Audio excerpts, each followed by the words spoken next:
lafafi gara kenyol yada kanafi yero murasa fasirana biya kulkulota olikana dosike sumada lafafi gara kenyol yada kanafi yero murasa fasirana lami kulkulota olikana biya kulkulota olikana lami kulkulota olikana gosa kulkulota olikana waga kulkulota olikana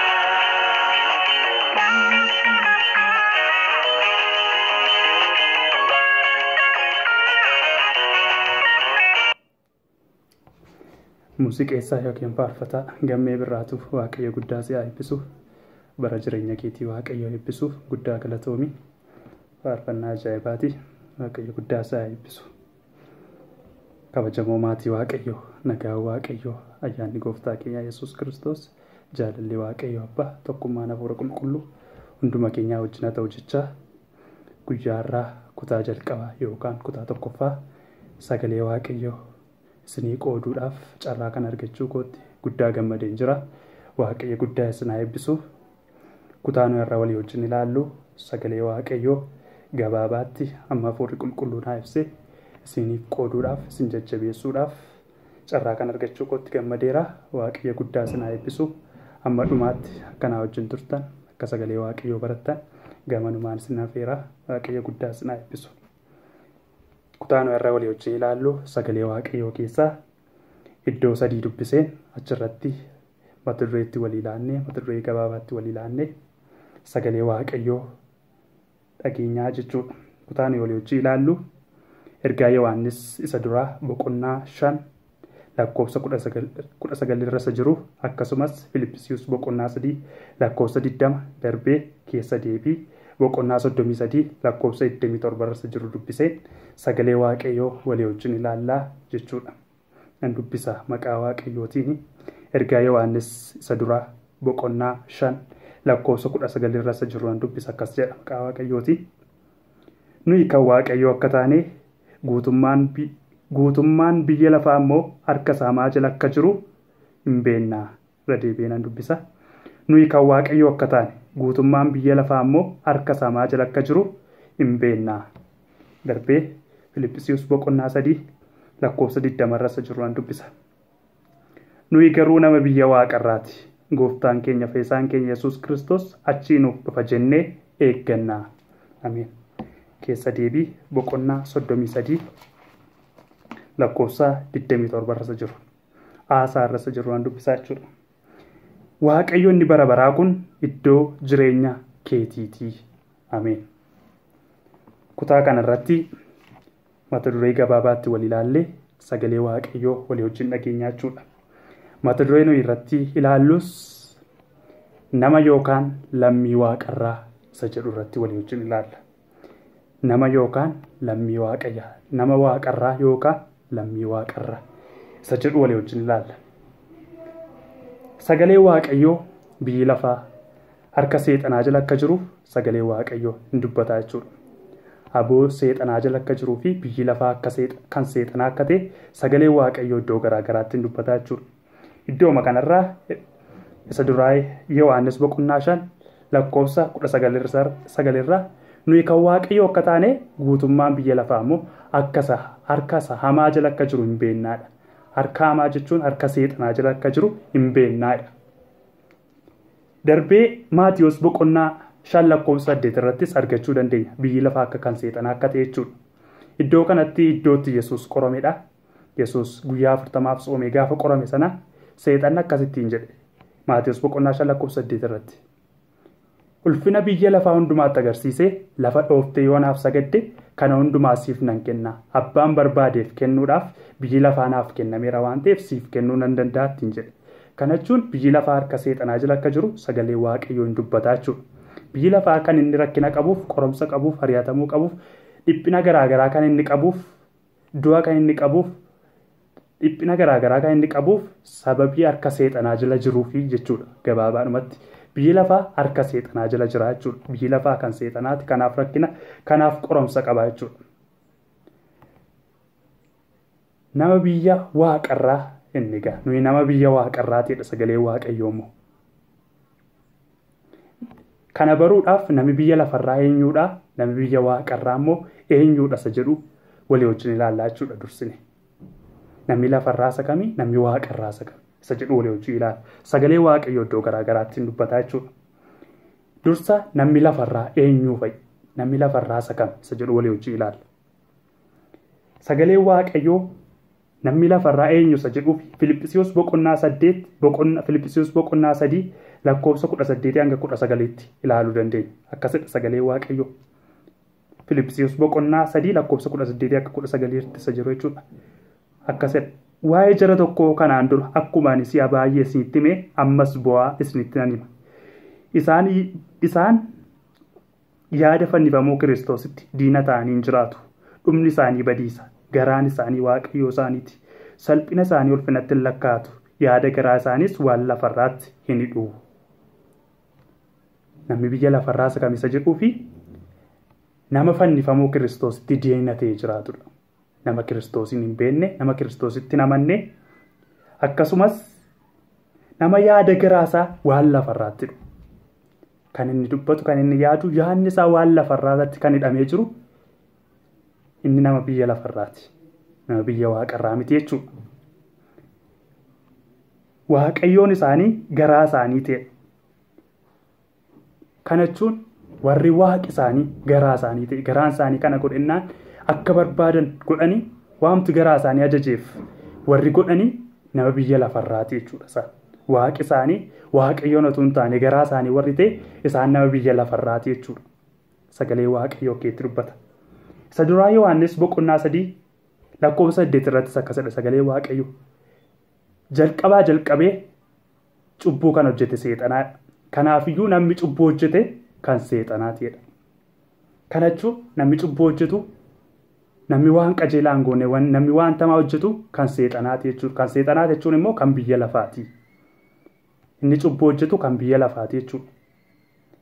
Darbee Yohaannis isa duraa boqonnaa 5 boqonnaa 4 lakkoofsa 5 irratti sin dubbata. Isa duraa boqonnaa 5 isa duraa ergaa Yohaannis isa duraa boqonnaa 4 lakkoofsa 5 irra jiru nan dubbisa. Isaan kan biyya lafaati. Kanaaf isa biyya lafaan dubbatu. Biyyi lafaas isaanii dhaggeeffata. Isaan kan eeyyuuti, isaan kan biyya lafaati. Kanaaf iyyuu maaloodha isa biyya lafaan dubbatu. Namni kan biyya lafaa dubbatu waa'ee biyya lafaa yaadu, waa'ee biyya lafaa duwwaa haasa'u kan biyya lafaati jechuudha. Abdii waaqarraa kan hin qabne, waa'ee qajeelummaa yaaduu kan hin qabne, waa'ee waan gaarii hojjechuu, waaqisaa waaqayyoon kan hin taane garaasaa kan ta'e inni nama biyya lafarraati jechuudha. Nama biyya lafarraa jechuudha warra akkasiiti jechuudha. Gabaabaadhumatti kana yoon jedhe nagaa namni biyya waaqarraa immoo eenyu? Namni biyya waaqarraa immoo isa kam? Isa jedhuuf sagalee waaqayyoon dubbata. Isa duraa Yohaannis boqonnaa 3 lakkoofsa 9 irrattis argachuu dandeenya. Isa duraa Yohaannis boqonnaa 3 lakkoofsa 9 irras jiru. Namni mucaa waaqayyoo ta'e hundinuu sanyii waaqayyoo waan ta'eef cubbuutti qabamee hin jiraatu. Mucaa waaqayyoo waan ta'eefis cubbuutti qabamee jiraachuu hin danda'u. Namni cubbuutti qabamee hin jiraanne mucaa eenyuuti? Mucaa waaqayyooti. Sanyii waaqayyooti. Nama biyya waaqarraati. Inni cubbuun hojjenne nama biyya waaqarraati jechuudha. Namni qajeelummaa godhu nama biyya waaqarraati. Darbee 4 irrattis argachuu dandeenya Yohaannis isa duraa makana 4 irratti. Michoota koo jaalalli kan waaqayyoo waan ta'eef kottaa waliin jaallanna. Namni jaallatu hundinuu mucaa waaqayyooti. Waaqayyoonis hin beeka.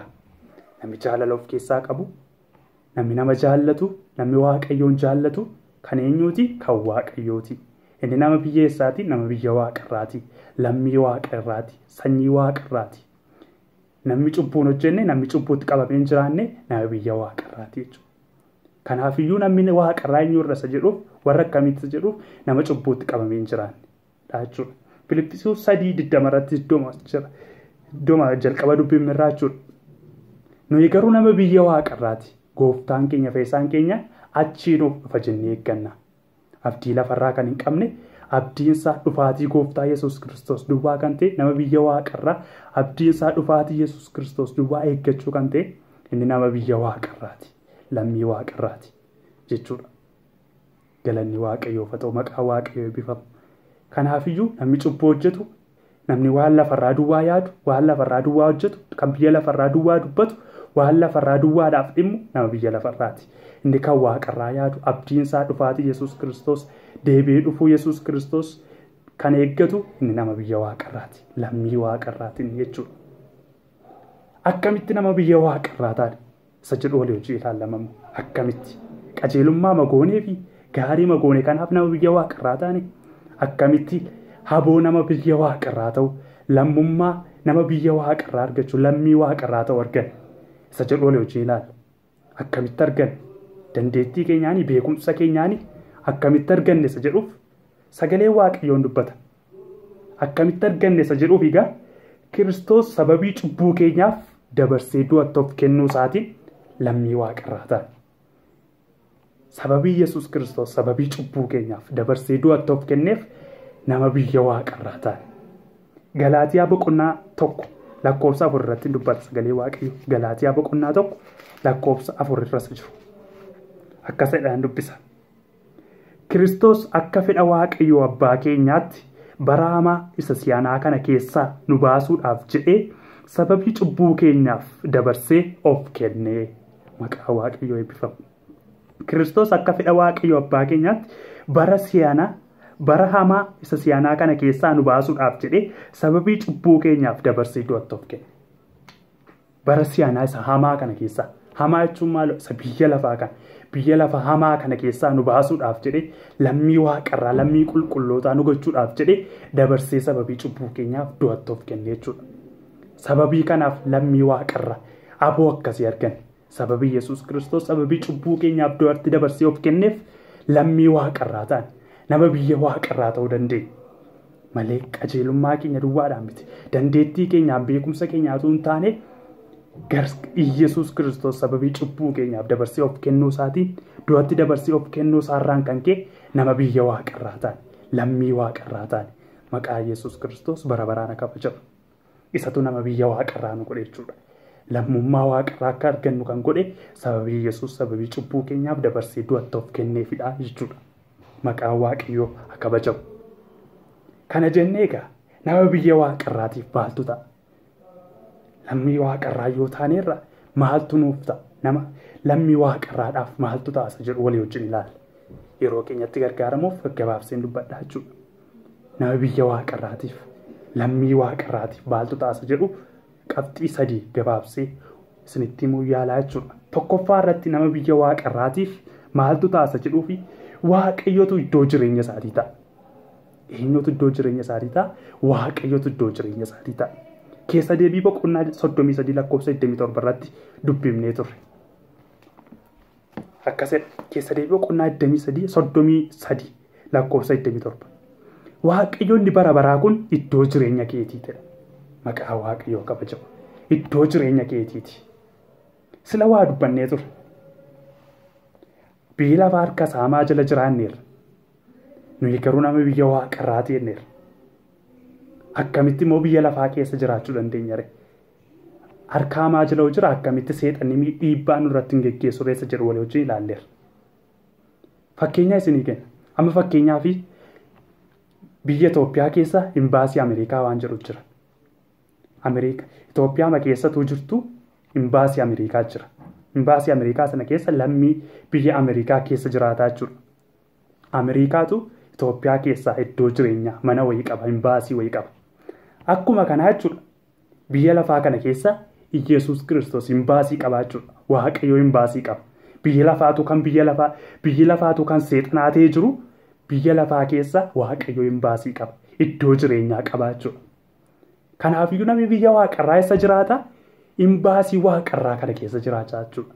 Biyya lafaa keessatuma jiru waaqayyotu iddoo jireenya isaatii ta'a jechuudha. Biyya lafaa kana keessatti iddoo jireenyaa isa kan waaqayyoo keessa, imbaasii isa kan waaqayyoo keessa, imbaasii isa kan waaqarraa, lammii waaqarraa sana keessa jiraata jechuudha. Akkuma Ameerikaan imbaasii Itoophiyaa keessaa qabdu, Waaqayyos biyya lafaa keessaa imbaasii qabaachuudha. Iddoo namni biyya waaqarraa keessa jiraatu achi keessa jiraannaa jechuudha. Nuyi kiristaanoti lammii waaqarraa kan taane Waaqayyotu biyya lafaa keessaa iddoo jireenyaa qaba. Biyya lafaa keessaa iddoo jireenyaa qaba, imbaasii qaba. Nuyi achi keessa jiraannaa jechuudha. Waaqayyotu iddoo jireenya keenyaa nuuf ta'e. Maqaan Waaqayyoodhaa kabajamu. Nama waaqarraaf maaltu taasa jedhuuf Waaqayyotu iddoo jireenya isaatii ta'a. Iddoo jireenyaan kun immoo iddoo rakkinaaf dhiphina hin qabne. Iddoo Yesuus Kiristoos keessa rakkinni qoromsi yoo jiraate illee mo'ichatu jira. Iddoo jireenyaa isa kan Yesuus kan Waaqayyoo keessa jiraannaa jechuudha. Maqaan Waaqayyoo kabajamu. Nama biyya waaqarraatiif maaltu taasa jedhuuf isa tokkoffaa Waaqayyotu iddoo jireenya isaatii ta'a. Iddoo Waaqayyoo keessa jiraataa jechuudha. Argama Yesuus Kiristoos baasii Waaqayyoo keessa jiraataa jechuudha. Maqaan Waaqayyoo bara baraan kabajamu. Isa lammaffaa maaltu taaf? Nama biyya waaqarraatiif isa jedhuuf nagaan isaa kan biyya lafaarraa addadha. Nama biyya waaqarraa. Nagaan isaa maaludha? Kan biyya lafaarraa addadha. Yohaannis Wangeela Yohaannis boqonnaa 14:27 irratti akkasidha sagalee Waaqayyoo. Yohaannis Wangeela Yohaannis boqonnaa 14:27. Nagaa isin biratti nan hambisa. Nagaa koo isiniif nan kenna. Ani akka biyyi lafaa kennuttan isiniif kenna miti. Garaan keessan hin raafamin hin sodaatinis. Ameen. Yesuus Kiristoos bartoota akkasidha. Nagaa isin biratti nan hambisa. Nagaa koo isiniif nan kenna. Ani akka biyyi lafaa kennuttan isiniif kenna miti. Garaan keessan hin raafamin hin sodaatinis. Ameen. Nagaan isaa maalodha? Kan biyya lafaarraa addadha. Nagaa Waaqayyo namaaf kennu addadha. Nagaa Yesuus nuuf kenne kan biyya lafaarraa addadha jechuudha. Yoo biyyi lafaa rakkina qabaatte, qoromsa yoo qabaatte iyyuu, biyyi lafaa yoo raafamte iyyuu, yoo qoromsi garaagaraa yoo ta'e iyyuu nagaansaa addadha. Waaqayyotu kennaaf nama biyya waaqarraatiif. Waaqayyotu nagaa keenya nuuf kenna. Nagaan keenya addadha jechuudha. Kiristoostu nagaa keenya ta'a waan ta'eef. Mootota isa duraa boqonnaa 17:1 hanga 6 yoo laalle iddoo kanatti Iliyaasin argina. Iliyaas iddoo kanatti bara beelli ba'e keessatti, beelli biyya dhuunfate gogiinsi ta'e keessatti, namni waan nyaatu dhabee, waan dhugu dhabee bara rakkatu keessatti, mootota isa duraa boqonnaa 17:1 hanga 6 jiru.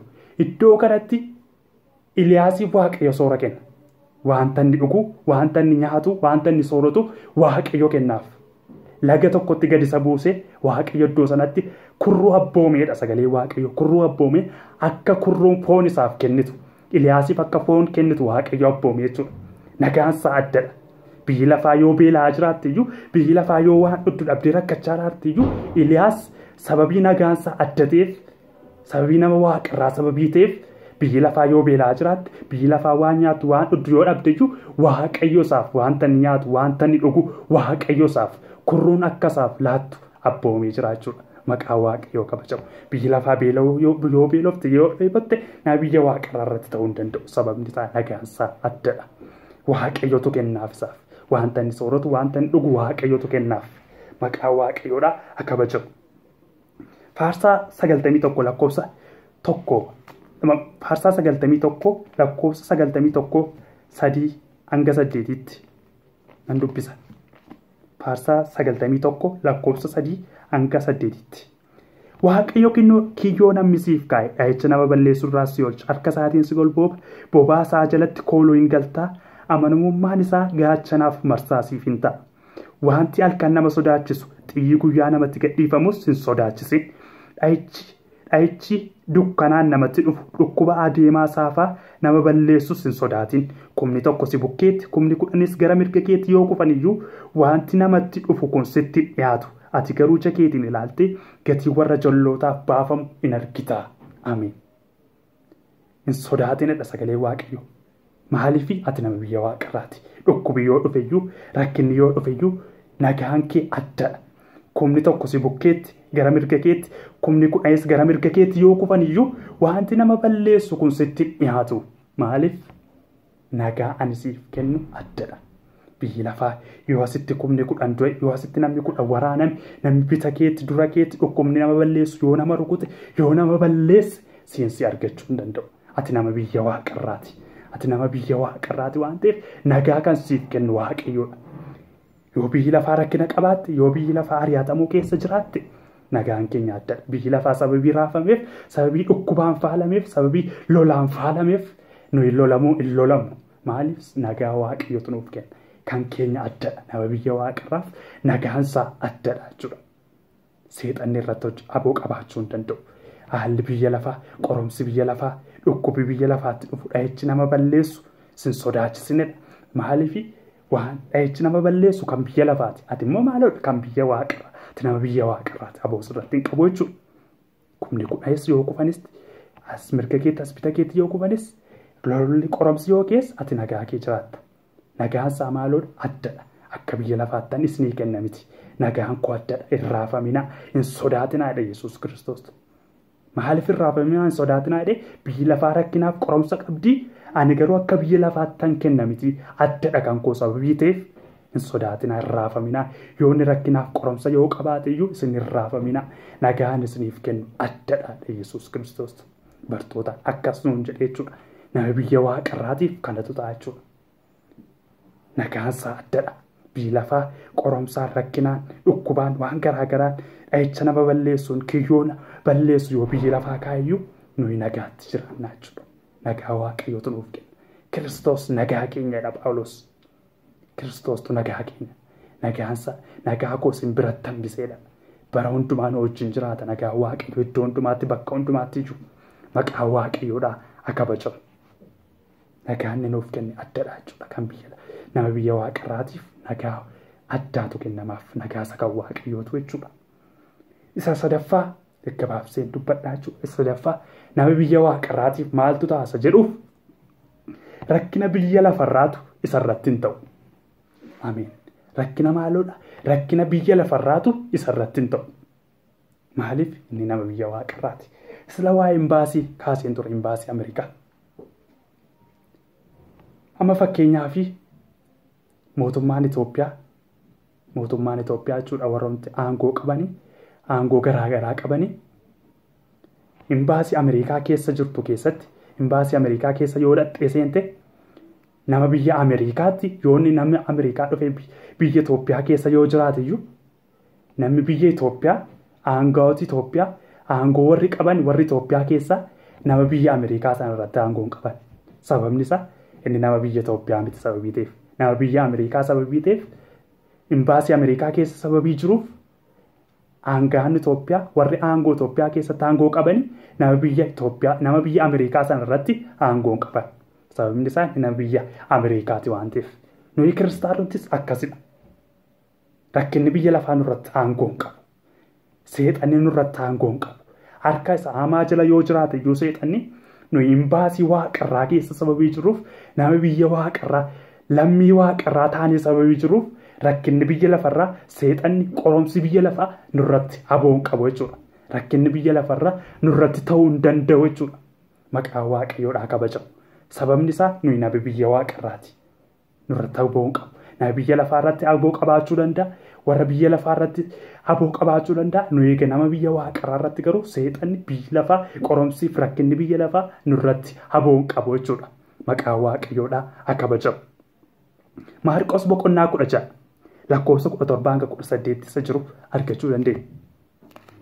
Maarqos boqonnaa 16 lakkoofsa 17-18 akkasidhaan dubbisa. Warra anatti amanan birattis milikkitoonni kun hin argamu. Warri anatti amanan maqaa kootiin hafuurota hamootan baasu, afaanota haaraas hin dubbatu. Boofa yoo qaban yookiis waan nama ajjeesu yoo dhugan isaan hin miidhu. Harka isaanii dhukkubsattoota irra hin kaa'u, isaanis hin fayyu isaaniin jedhe.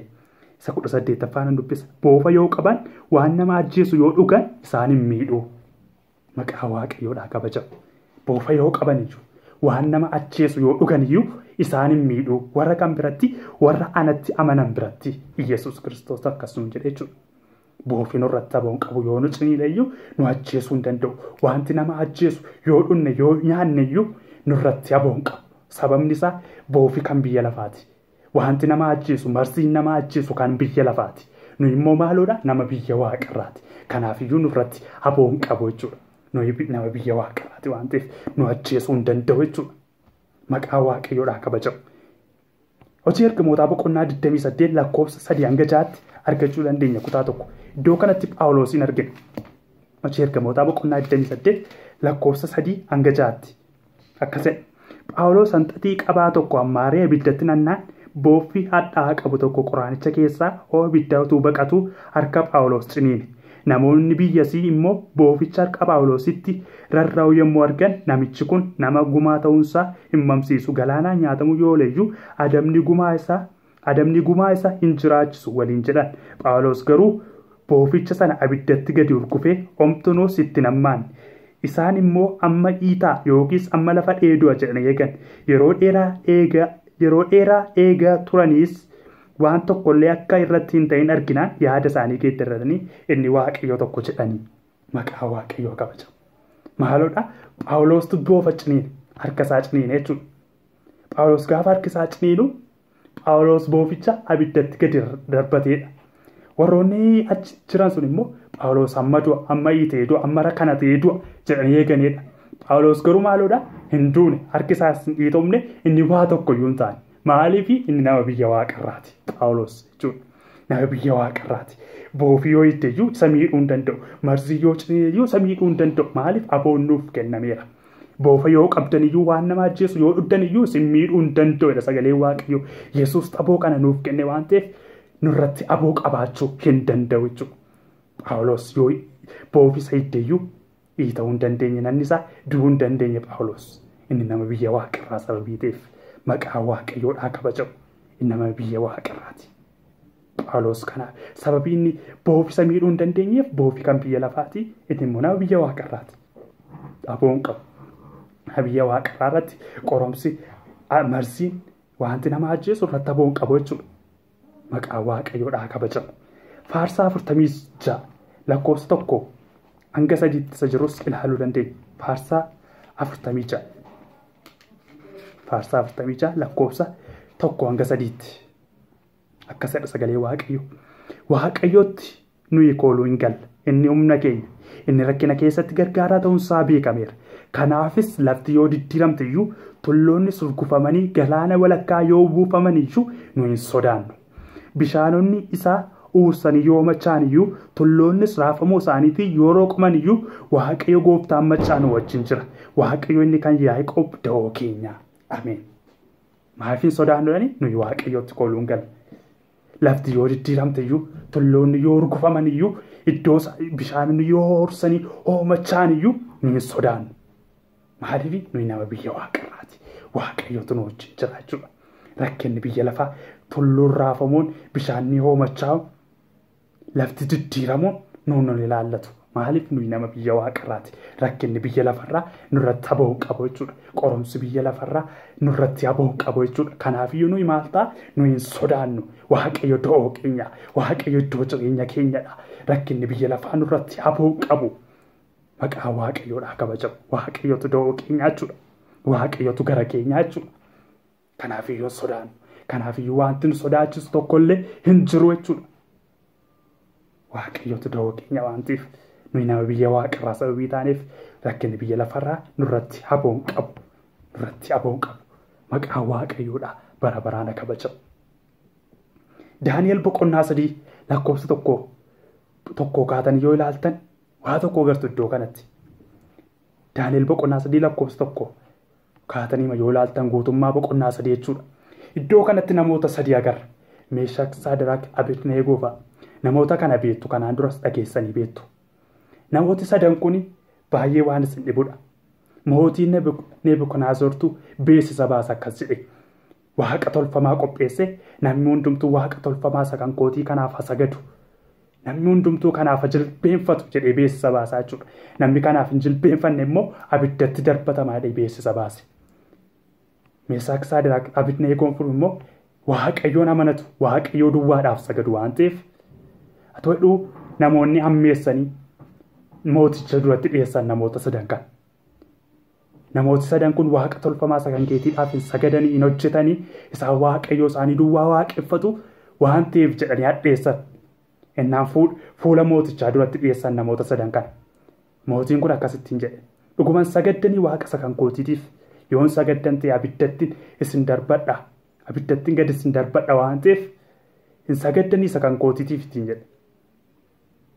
Kana akkas jedhan jarri sadan kun waa'ee kanaaf deebisiif kennuu iyyuu nu barbaachisu ittiin jedhan. Waaqayyo nu amanan nu oolcha abiddatti yoo darbatte iyyuu nu oolcha ittiin jedhan.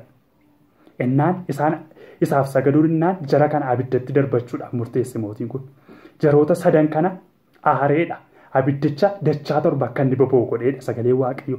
Dachaa torba akka inni boba'u godhee namoota sadan kana loltoota cimoo warra ciccimoodhaan ajajoota ciccimoo akka isaan qabanii abiddatti itti darbatan godheedha sagalee waaqayyo.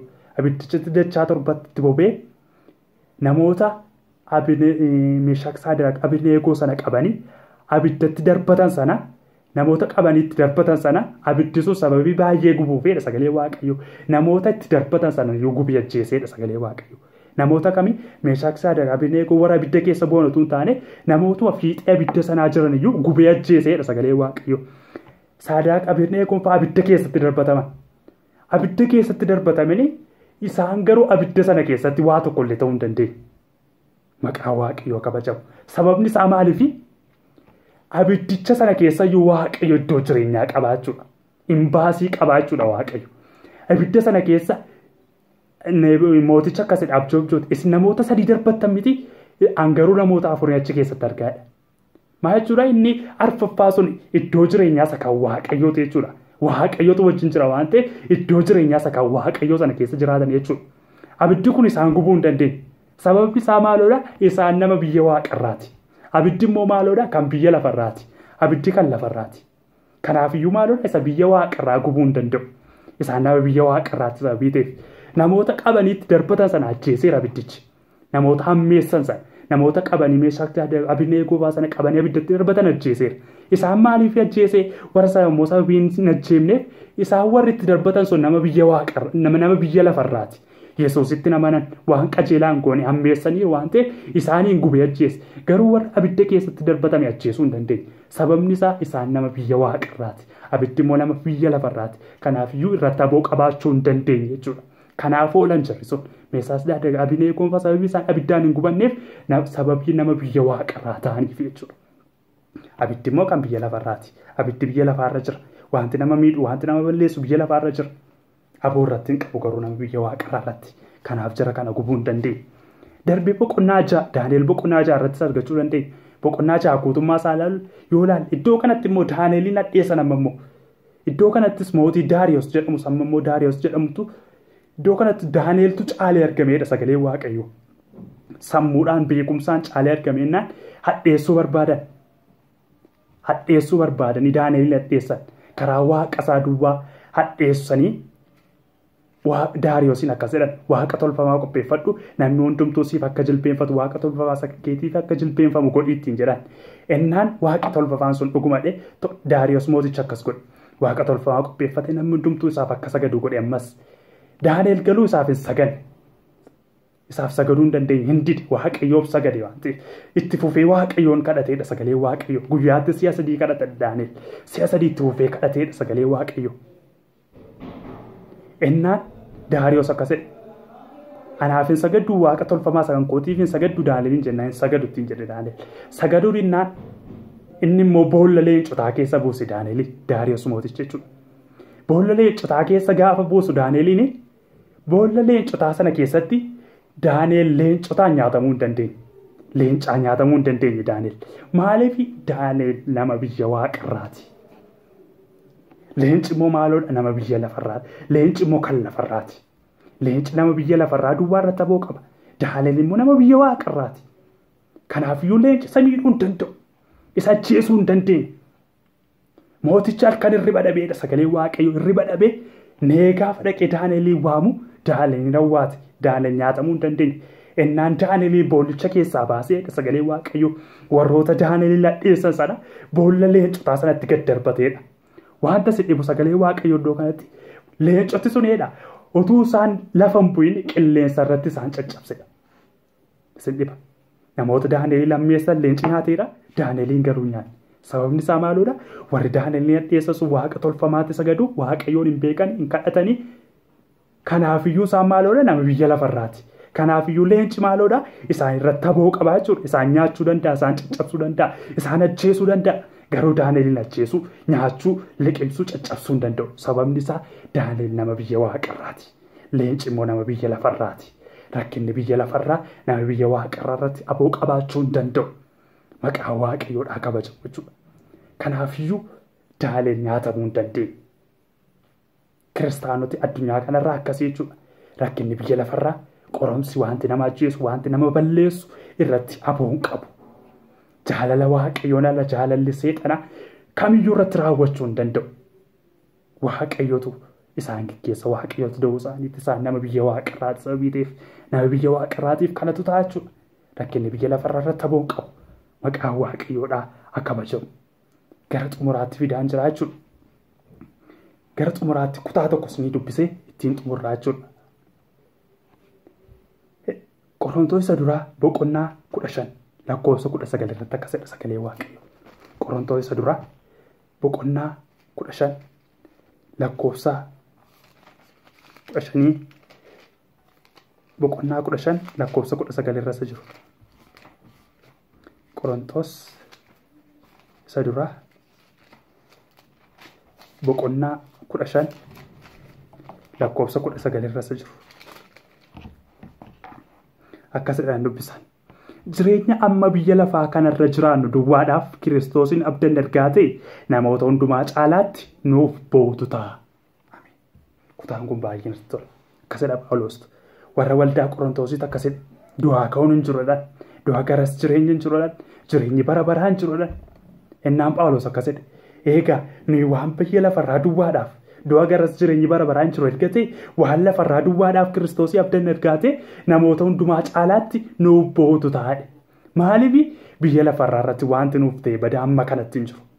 Akkasi Phaawulos Kiristoosiif jedhee Filiphisiiyuus boqonnaa 3 lakkoofsa 7 kaatan yoo ilaaltan Filiphisiiyuusiif waaqayyoof jedhee waan baay'ee wanta bu'aanaaf qabu hundumas akka kosiitti lakkaa'edha. Waan hundumti isaa dhiiseera Kiristoosiif jedhee maaliif sababii jireenyi bara baraa jiruuf jedhe. Jireenyi bara baraan jiru taanaan immoo namoota hundumaa caalaatti naaf bootu taa'e. Maaliif isa biyya lafaa dhiiseera waan ta'eef kiristaanni abdii inni qabu abdii jireenya bara baraati. Waan lafarraa duwwaadhaaf miti. Nama biyya waaqarraati kiristaanni. Gooftaan keenya Yesuus Kiristoos abchiinuuf dhufa jennee eegganna. Biyya lafarraa duwwaadhaaf miti. Kan nuyi Yesuusitti amanneef, kan nuyi Yesuusii waaqeffannuuf isa waaqarraatiif maqaan waaqayyoo kabajamu. Yeroo hundumaa xiyyeeffannaan kiristaanotaa kanarra ta'uu qaba. Jireenya bara baraa ta'uu qaba. Dhufaatii Yesuus Kiristoos ta'uu qaba. Nuyi nama biyya waaqarraati waan ta'eef lammii waaqarraati waan taaneef kana eeggachuu qabna. Isa xumuraa kutaa tokko dubbisee achuma irratti xumuraa jechuudha. Yohaannis boqonnaa 17 wangeela Yohaannis boqonnaa 17 lakkoofsa 3 tokko hanga 3 isa jiru. Wangeela Yohaannis boqonnaa 14 lakkoofsa 1 hanga 3. Yesuus itti fufee barsiisota isaatiin garaan keessan hin raafamin waaqayyotti amanaa anattis amanaa. Mana abbaa koo keessa iddoo jireenyaa baay'eetu jira. Utuu inni hin jiru ta'ee isinitti nan himan ture. Iddoo jiru sana isiniif qopheessuudhaaf nan adeema. Yommuun dhaqee iddoo sana isiniif qopheessus iddoodhuma ani jiru. Isinis akka jiraattaniif deebi'ee dhufeetan gara ofii kootti isin fudhadhaa. Ameen. Kanadha nuyi biyya lafaa keessa jira. Yesuus Kiristoos ganaa dhufee gara ofii isaatiitti nu fudhata. Wanti baay'ee na dhibu. Jaalala Yesuus Kiristoos keessaa wanti baay'ee na dhibu isa kanadha. Maal jedha? Iddoon ofii kootii jiraadhu akka jiraattaniifidha. Jaalalli kanarra caalu, kennaan kanarra caalu hin jiru. Iddoo ofii isaatii jiraatu Yesuus Kiristoos dabarsee nuuf kennuu caala wanti jaalalli kanarra caalu hin jiru. Namni addunyaa kanarra jiru hundumtuu akkam ta'e namni iddoo ofii isaatii jiraatu namaaf kennu hin jiru. Taayitaa yoo qabate taayitaa isaa dabarsee namaaf hin kennu. Iddoo taayitaa irra jiru sana namaaf hin kennu. Yoo ta'e anuma gajjallaa ittaanaa koo ta'ifaadha malee anattaani aangoo qabadhu jedha malee iddoo ani jiru aangoo ni qabaadhu hin jedhu. Yesuus Kiristoos garuu iddoo ani jiraadhu akka jiraattaniif deebi'ee dhufeetan gara ofii kootti isin fudhadha. Kanadha jechuudha. Imbaasii biyya lafaarra jirra garuu imbaasii waaqarraa keessa jirra. Ganaa dhufee Yesuus Kiristoos gara ofii isaatiitti nu fudhata. Iddoo ofii isaatii jiraatutti nu fudhata jechuudha. Maqaa waaqayyoo kabajamu. Yesuus gara ofiis iddoon ofii kootii jiraadhu akka jiraattaniifidha. Maqaa waaqayyoodhaa baraana kabajamu. Jaalala akkasii nu jaallatee jechuudha. Yesuus iddoo ofii isaatii jiraatu dabarsee nuuf kennu. Kennaa akkasii jaalala akkasii nuuf kenne jechuudha. Maqaa waaqayyoodhaa baraana kabajamu. Torbee kutaa lammaffaa mata duree biraadhaan walitti deebinaa jechuudha. Giruuppii telegiraamii kanarrattis namoota aaddi gochuudhaan namni hundumtuu sagalee waaqayyoo akka dhaggeeffatuuf gumaacha keessan ba'a. Ergaa yoo naa qabaattan na gorsuu na jabeessuu yoo barbaaddan karaa telegiraamii kootii na gorsuu dandeessu, natti dubbachuu dandeessu jechuudha. Waaqayyo sinaa eebbisu, bara keessan jireenya keessan waaqayyo eebbisu. Waaqayyo yeroo kana nuuf kennuu isaatti guddaa gammadeera. Waa baay'ee akka irraa barattan abdiin qaba. Yesus Kiristoos deebi'ee dhufa, gara ofii isaatiitti nu fudhata. Nuyi nama biyya waaqarraati. Yeroo hundumaa waaqarraa duwwaa yaadnu. Maqaa waaqayyoo bara baraan haa kabajamu. Kutaa lammaffaa torbee qabadhee walitti deebinaa jechuudha. Galateeffannee xumurraa jechuudha. Waaqa hundumaa dandeessu, amanamaadhaaf qajeelaa, danda'a waan hundumaa kan taate, sagalee keetiin nu jajjabeessu, nutti dubbattee jireenya keenya haaressuu waan jaallatteef bara baraan kabaja. Sagalee keetiin jireenya keenya waan haaressiteef, waan jajjabeessiteef, boolla du'aa keessaa waan nu baafteef, rakkina keessaa waan nu baafteef bara baraan si haa galatu. Yeroo kanaaf sa'aatii kana waan nu laatteef ulfaadhu. Ammas immoo bara keenya jireenya keenya tajaajila keenya hunduma isaa sitti laannaa nurkaa fuudhi. Hamma dhuma barichaatti cimsii nu dhaabi. Hamma dhuma barichaatti jabeessii nu dhaabi. Humnaaf jabinni si biraa nuuf haa kennamu. Galanni ulfinni kabajamuun bara baraan siif haa ta'u. Maqaa gooftaa Yesuusiin ameen. Waaqayyo guddaa isin haa eebbisu. Eebbifama.